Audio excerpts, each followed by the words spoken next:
বাচ্চা মেয়েটা যেটা মারা গেল, ও এবং তার পরিবার বা আত্মীয়স্বজনরা মিলে যে দুজনকে গণপিটুনি দিয়েছে, দুজন, এই তিনজনের লাশ এখন সদর হসপিটালে আছে পোস্টমর্টমের জন্য। আমার বিশ্বাস আমরা খুব কম সময়ের ভিতরে তাদের লাশ তাদের পরিবারের কাছে হস্তান্তর করবে। যেই ছেলেটা নাইম, আপনারা জানেন যে নাইমকে আমরা প্রাথমিকভাবে মনে করতেছি যে নাইম একাই, মানে যে ডিসিজ যে মেয়েটা আছে তাকে ধর্ষণ করার চেষ্টা করেছে এবং তাকে শ্বাসরোধ করে হত্যা করেছে। তো আমরা তাকে আইনের আওতায় আনার জন্য আমাদের সাইড থেকে আমরা অভিযান অব্যাহত রেখেছি। আমার বিশ্বাস খুব শীঘ্রই সে আমাদের আইনের আওতায় আসবে।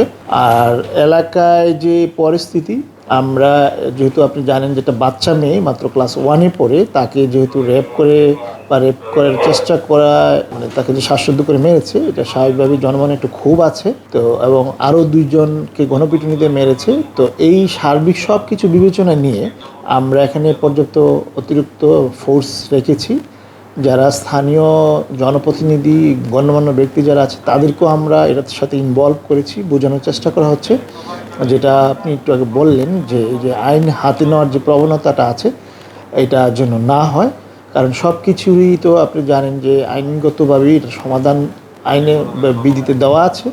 তো আপনাদের মাধ্যমে আমাদের একটা রিকোয়েস্ট হবে সবাই যেন শান্ত থাকে, যে যতটুকু অপরাধ করেছে তাদের প্রত্যেককে আইনের আওতায় আনা হবে এই নিশ্চয়তা আমরা দিচ্ছি।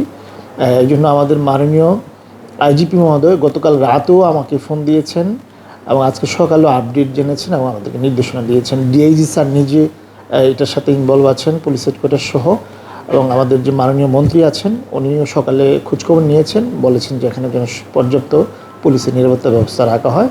তো সব মিলে এখন পর্যন্ত পরিস্থিতি স্থিতিশীল আছে, স্বাভাবিক আছে। আমরা আর আপনারা একটা প্রশ্ন করেছিলেন যে আইনগত মানে কী প্রক্রিয়া, আইন মানে মামলা নেওয়ার প্রক্রিয়াধীন আছে।